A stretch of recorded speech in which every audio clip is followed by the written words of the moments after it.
In this lecture, we're going to continue our investigation of avian anatomy and physiology and focus on the reproductive system.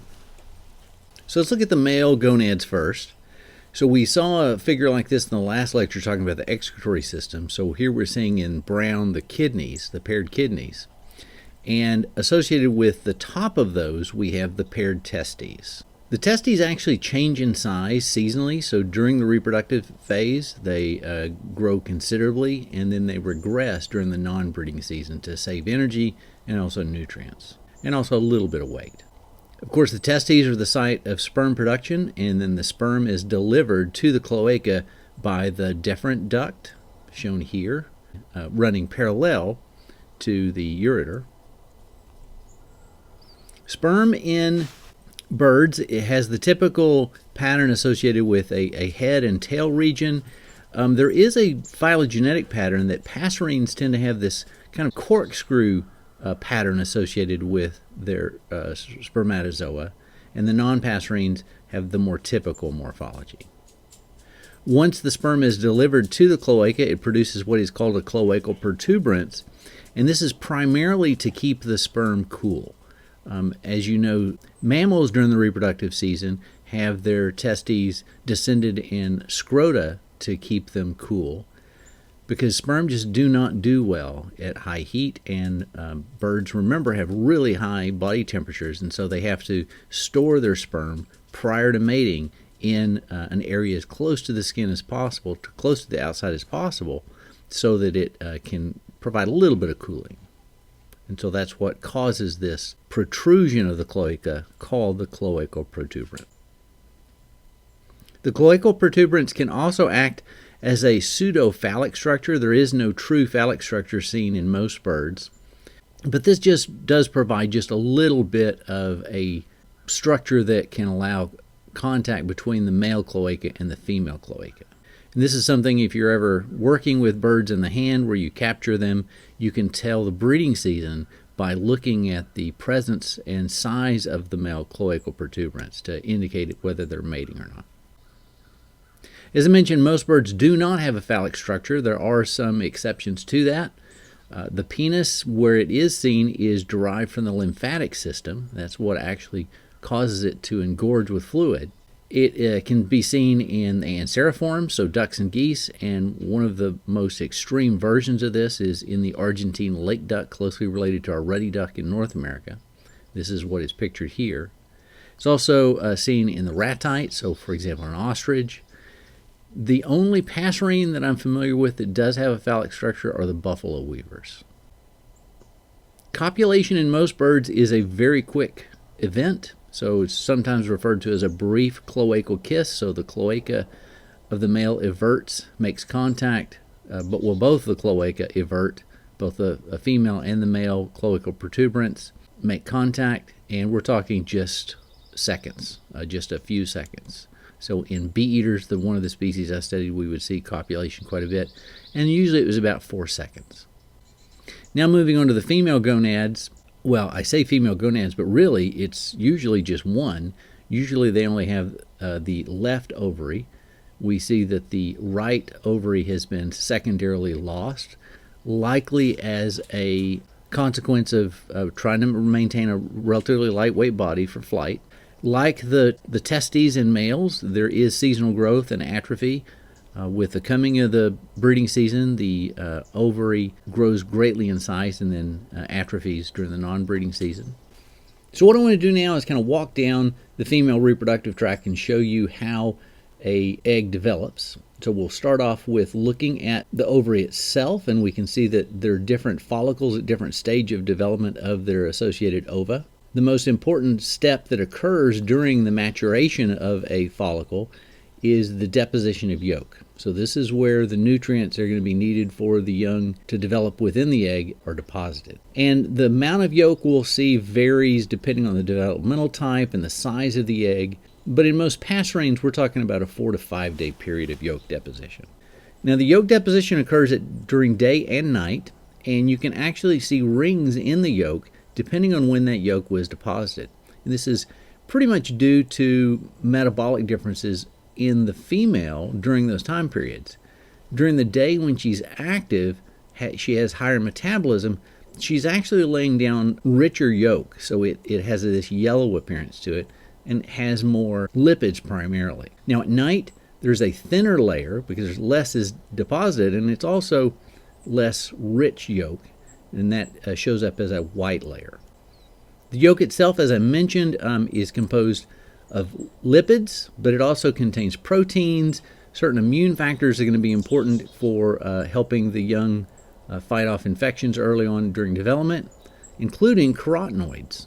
Now, the carotenoids, again, may support the immune function, but they may also protect the DNA from damage at this early stage. We're going to see that there's a theme in birds about their use of carotenoids at different stages, either in the immune system, the reproductive system, and also in the deposition of their feathers associated with their mating system. Now, surrounding the yolk, we have this envelope or vitelline membrane. One other fact I wanted to mention about yolk deposition is when we talk about hatching patterns in birds, we'll see that most birds have relatively synchronous hatching of their eggs, so meaning that the eggs hatch within just a few hours of each other. But in some cases, the last egg hatches up to like a day later. Now that puts that individual at a developmental handicap because they're going to hatch smaller than their siblings. And so one of the things that females can do to kind of make up for that is they put a little bit of testosterone in this late laid egg so that they experience rapid growth compared to their siblings, so that they have the potential to catch up and compete with their siblings. So once yolk deposition is finished, the follicle ruptures and then the ova is released into the infundibulum. This is the site where fertilization typically takes place. So the sperm have to, once they get into the cloaca, have to swim the entire oviduct into the infundibulum so that they can fertilize the egg. And this typically takes about 30 minutes, although we'll see that there is some storage of sperm possible, but once the sperm actually begins to travel, it takes about 30 minutes. So that storage that I was talking about, there are sperm storage tubules in the base of the oviduct, kind of at the joint of the oviduct and the cloaca. And this is associated with sperm competition in birds. So a female may actually mate with multiple males and may selectively choose which male sperm she's going to use to fertilize her eggs. This is a form of sperm competition and also an example of what we call cryptic female choice. So if we just watch the mating pattern of the female, she seems to be mating with multiple males and not being very picky. But if she's actually selecting only some of their sperm to fertilize her eggs, she is showing female choice. It's just cryptic. So there is the potential of the females to selectively use some sperm over the other. The general pattern, however, is that the last sperm shows a precedence. So that means that last sperm have typically an advantage compared to sperm from earlier mating. And sperm storage actually explains why we see relatively common, about 25% of migrant passerines copulating during migration before they actually reach the breeding area. And that didn't make sense if you think about the timing of reproduction in most birds, but they're actually delaying the fertilization. They're just storing the sperm, perhaps because they have, during migration, they run across a very superior male, and they don't know the quality of the mate that they're going to end up with on the breeding ground. So this is maybe a way to kind of bank some quality sperm if it's needed. Now, as the egg goes down the oviduct, it's going to receive a variety of membranes and also the shell. And once finished, we have what is called a cladoic egg, meaning that it has everything it needs for development. The only thing that passes through that shell is oxygen and CO2. So gas exchange is the only thing that occurs. The shell itself provides some protection against microbes. It keeps it from drying out and can also provide some physical protection against relatively weak predators. The main constituents of the egg, however, is the albumin, which is about 90% water and 10% proteins. Being 90% water, it serves as the main water source for the developing embryo, but it also provides a bit of a shock absorber as the eggs are moved around in the nest by the female, for example, during turning. We'll also talk about the importance of maintaining a constant temperature associated with those eggs, and having a high water content helps to buffer against temperature changes that occur really quickly, so it kind of slows that process down. And then we've already talked about the yolk that contains lipids, proteins, immune factors, and so forth. So this is going to be basically the food resource that the developing embryo uses while it's in the cladoic egg. So how long does this process take, where the now fertilized ovum becomes a zygote and then passes through the oviduct, picking up all of the various membranes and then eventually the shell? Well, the fastest it occurs is 24 hours in small passerines. Generally, the larger the bird, the larger the egg, and the longer this process. And so in some cases, it can take about a week for some of the larger species. Let's take a look at those membranes now in the cladoic egg. The one where we get the term the amniote, so all tetrapods that have a cladoic egg are in a clade called the amniota. That comes from the amnion. The amnion is the membrane that surrounds the developing embryo and bathes it in embryonic fluid. The chorion is the membrane that surrounds all of the egg contents except the albumin. So it separates the developing embryo from the watery albumin. The allantoic sac or membrane is basically a sac that stores metabolic waste. Because remember, once that embryo is in there, it can't take anything from the outside except gases, but it also can't get rid of things like nitrogenous waste. And so these have to be sequestered in a sac away from the developing tissue because those nitrogenous wastes are very toxic. As the embryo grows, so does the allantoic sac, and it also merges with part of the chorion. In this case, where the allantoic sac and the chorion merge, it's called a chorioallantois. And we'll see that the chorioallantois is highly vascularized, and it will serve the function of respiration. So where the gas exchange is occurring is typically associated with the chorioallantois. The yolk sac is pretty self-explanatory. It is basically the membrane that contains the yolk. It's also referred to as the vitelline membrane. And as the developing embryo is growing, we're going to see a shrinkage of the yolk because it's actually utilizing that, and we're going to see growing of the allantoic sac and the chorioallantoic membrane. We'll also see that there's greater vascularization of the chorioallantois because as the embryo grows, it's going to need more and more oxygen, and it's going to be producing more and more CO2 that it's got to get rid of. If you look at the yolk itself, it is actually suspended within the egg by a structure called the chalaza. So the chalaza is basically a support structure that keeps the yolk in place and also keeps the developing embryo in place in case the egg is moved. Once all the membranes are added, then the developing egg goes into the uterus, which is also called the shell gland. And this is where it spends most of its time during this process, either 24 hours or a week-long period. Whatever the time frame is, the majority of that time is going to be in the shell gland. And it basically, in this situation, is spinning and receiving the calcium and other nutrients that will make up this hard shell.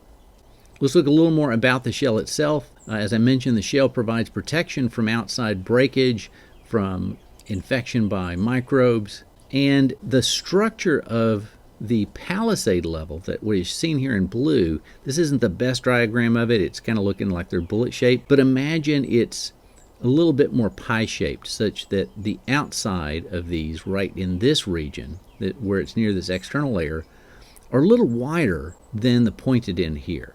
Think about like how a Roman arch set up in a triangle stacking of stones, where if you push down on that, man, you're just providing a very solid structure. But if you push up, then you can push those apart. Same thing with the egg here. Pushing from the outside in, you're pushing these triangles together, and it would make it very difficult in a hard structure. And that's good. You don't want the egg to break from the outside. But the young, when they're trying to hatch, they're relatively weak. And so you have to allow them some escape mechanism that doesn't take a lot of effort. We'll talk about some of the adaptations they have to escape the shell. But one of the things is this arrangement of the palisade level, having those triangular shaped columns, allows them to basically push from the inside out with relatively little pressure to be able to break that shell.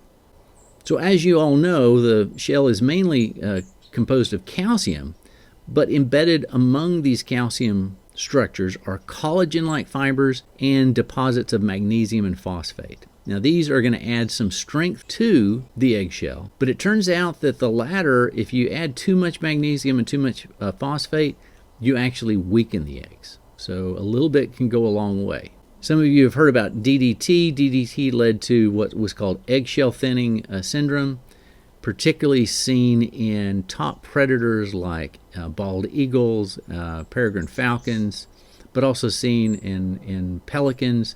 So particularly things that were eating water-based prey. The DDT would accumulate through the different trophic levels and then concentrate in such levels that when it was eaten by a pelican or a bald eagle, they were getting massive doses of this, and it led to an overaccumulation of magnesium and phosphate, which made their shells very weak. And so when the females would lay the eggs, sometimes they would crack immediately, or during incubation, just putting any pressure on them would crack the egg. And so these populations declined very quickly and led to them being placed on the Endangered Species Act. Well, let's look a little bit about the egg shape and size and color. Eggs range hugely in their size, so we can talk about a little bitty hummingbird egg to an ostrich egg, which you're both seeing here on the right. What is that? So if that's an ostrich egg on the right, what is that massive thing on the left? Well, that's an egg from an extinct elephant bird. So as I mentioned previously, egg size varies greatly with developmental type. We'll talk about precocial and altricial development. Precocial young are born very underdeveloped, naked, blind, very limited mobility, so something like this Bohemian waxwing. So they may only have about 20% of the yolk. So the idea there is don't develop for a long time in the egg. You don't need a lot of yolk to do that, and so you invest relatively little energy into each individual egg. But man, when they hatch, you got to go out and get the food. You've got to help to continue their growth, really rapid growth once they hatch. This is a continuum, and the opposite end of that is extreme precocial young, like a brown kiwi. A kiwi is produced from this massive egg, which is about 75% yolk content, and it develops very slowly in the egg. And when they hatch, they're pretty much good to go. They look almost like the adults.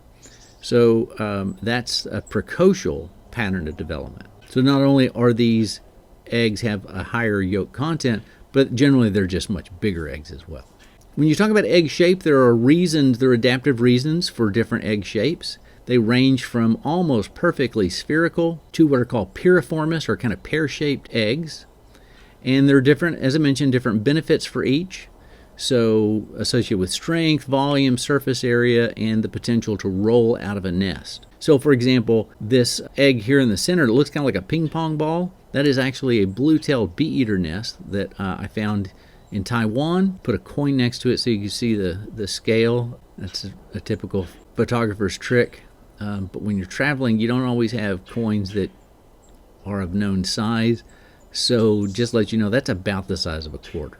So why is this ball-like egg shaped like this? Well, by being maximally spherical, it maximizes the amount of volume you can have. So this is really the most efficient egg if you want to pack the maximum into an egg. The problem with it is it has the potential to roll, because it is almost like a regular ball.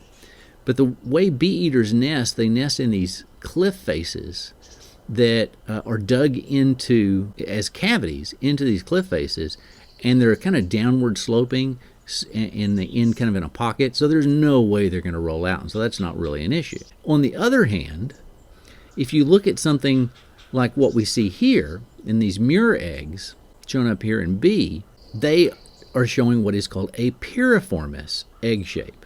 Now the reason for that is by having a relatively wide end and then a pointed end, the more piriformis it is, the more likely you're going to see this egg not roll in a straight line. It's going to roll in a circle around the pivot associated with that pointed end. So this is in A, shows you where murres nest. They'll lay their egg just right on the edge of a cliff, and by having them piriformis, it reduces the chance that the egg is going to be pushed off accidentally. They actually did a study of this to kind of test the propensity of eggs to roll off. They looked at the percent loss when you give an egg a little push. What was the likelihood of it to fall off of a cliff? And murres actually do naturally vary in the shape. So some that are really piriformis on the left, ranging to some that are more kind of traditional egg shaped, which is a little rounder. And the rounder it was, the greater the potential that that egg would be pushed off of the cliff. Comparable to an auk egg, which nests generally in safer situations and hasn't faced this selection pattern. So in the case of a piriformis nest, you're really using kind of an oddball shape that doesn't maximize the amount of volume you can put into it, but you're trading that off because at least it's not going to get pushed off the cliff. What about coloration patterns and markings on eggs? They vary hugely. This is a picture I took of the egg collection at SFA in our Museum of Natural History. In some cases, you can look at these, and especially if you saw it sitting in the natural nest themselves, you'd say, oh, wow, that's really well camouflaged, and that's clearly the adaptive purpose of some of these egg markings and colorations. But the eggshell thickness can also vary with coloration. So some of the more heavily pigmented ones, it actually adds some strength to the shells. There's been some suggestion that white eggs in cavity nesters is adaptive. As a matter of fact, I mean, if you look at the distribution of birds that have white eggs, the majority of those are cavity nesters. Cavity nesters tend to have really white eggs. Well, why is that? Well, one, it may just be you don't need camouflage, right? They're in a cavity. It's dark in there. You don't need it to blend in with anything. So don't waste energy and nutrients on the production of pigments and put them in there. That would just be a waste of time. There's no reason for it. But it could actually be adapted to be bright white. If there is just a little bit of light that makes it into, say, a woodpecker cavity, it may help the female when she's rotating the eggs and having to manipulate eggs to be able to do that more efficiently by just getting a hint of where each egg is by reflecting just whatever low light level there is in there. Well, what about blue? A lot of these eggs here you can see are blue. Those are seen in things like robins and bluebirds. Well, there have been indications that in bluebirds, males will pay attention to the color of their female mate's eggs. And bias, and the darker the blue, can influence his parental care behavior. So a really blue egg indicates, oh, that was a high-quality female, produced a high-quality egg. I should really put a lot of investment in this because this is going to be a good kiddo. If they're not really well made, he may actually slack off a little bit, make her do more of the work, and it may also influence his likelihood of staying with that female in the future. Here's a good example of crypsis. So these are two killdeer eggs.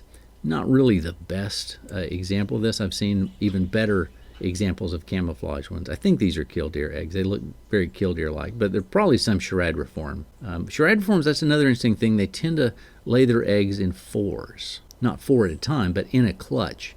There will be 4 eggs total, laid over usually about 2 days apiece. Coming back to the Muir example, so we talked about there's a little bit of variation in shape, but there's also a great deal of variation in the color, as you can see here in B. Now, this is seen primarily in this species and other species that nest colonially.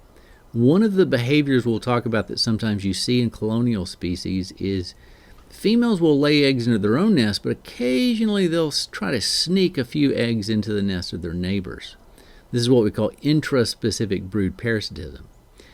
Now, being a parent is costly. It's energetically costly. It's time costly. You don't want to spend a lot of parental care on kiddos that are not your own. Remember, you're trying to pass on as many copies of your genes as possible. That's what natural selection should be molding you to do, to only show that parental care when it's absolutely necessary. So this has led to egg recognition. So making sure that you lay egg that you'll recognize as, that is my egg. If an egg that shows up that doesn't look like that, well, that's an indication that I should kick that one out and certainly not take care of that kiddo. Here's another example of a group nesting bird. This is a group of birds called the anis. And anis groove-billed anis nest communally, which means that a group of females will actually lay all of their eggs into a single nest. And they start with the youngest females laying first, and then the dominant female will lay last. Well, again, she's the dominant female. She wants to make sure that most of those kiddos are hers, and so what she does is she'll kick out eggs that are some of the youngest female eggs, and keep just enough of them to keep those females around so that they'll help take care of all of the young. So they work kind of as a group to raise the young. But she wants to make sure that she is raising more of her young than all the other females in the group. And so by having the eggs start off with this chalky texture, but then it wears over time, she can tell which eggs are belonging to the youngest, the more subordinate individuals, and kick those eggs out. What about variable texture? So we have some that are chalky, some that are pitted, some that are really smooth and waxy looking. Some of this could be associated with their ability to retain water better than others, could affect gas exchange. So some of the larger eggs tend to have the more pitted surfaces that may increase gas exchange, which is what you're going to really need in a big egg. But this is really an understudied part of ornithology. So lastly, I just wanted to bring up a point about there's one life history characteristic in birds that just doesn't vary at all. And that is there are no birds that show viviparity or ovoviviparity. All birds are oviparous, meaning they all lay their eggs externally and then the young hatch and are raised that way.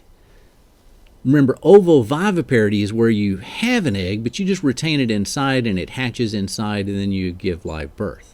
Versus viviparity is like what we do, where there's a connection between the nutritional system of the female, the mother, and the offspring. And there really is no kind of egg shell separating the two. So this may seem kind of like a trivial question. Well, why do birds not do these other two types? And you may be thinking, well, they just don't. But that's really unusual. I mean, if you look at other vertebrate groups, you see it a lot. You see fish that show all three types of reproductive behavior, even mammals. There are some egg-laying mammals. So why are birds so set in their ways with regard to this developmental pattern? Well, there are three hypotheses that have been put forth that could possibly explain this. One is, remember, you're trying to raise as many young as you possibly can, and birds are trying to minimize weight for flight. So one, if you tried to retain your young, you probably couldn't, keep 4 or 5 developing at the same time. So that would result in a smaller clutch, and that's not what you want to do. Number 2 is, even if you could keep more young developing inside of you, again, it would pose a problem for flight because you would just be carrying on too much weight. It could increase the mortality rates of the females. The young would probably have to be born smaller, which could reduce their chances of survival. So there could be some limitations there. It's just not really adaptive in birds to do that. Well, that sounds good, but bats do it, right? Bats still maintain flight, and they give birth to live young. I mean, clearly they're starting it from a viviparity starting point, though, not an oviparity starting point. And that may be an important distinction there. So there may be something there, but it's certainly not completely a limiting factor. I mean, surely there are some birds that have small clutches anyway, where number 1 wouldn't be an issue, and if that's the case, perhaps there could be circumstances you can imagine where there's such high predation rates on nests that having live birth really would be adaptive. Well, then, again, we're back to the question of why. Why has it never evolved? Well, number 3 really may be the most important limiting factor. Remember, birds have really high metabolism and high body temperatures. It turns out that the typical body temperature, core body temperature of a bird, is way too high for what is needed for the development. And so the birds just literally would cook inside their mom, and all that needed protein development, all of that denaturing would happen because of those high temperatures, and it just wouldn't make development possible. That may be really the fundamental issue here. All right, that's it for reproduction. In the next lecture, we're going to focus on the nervous system in birds.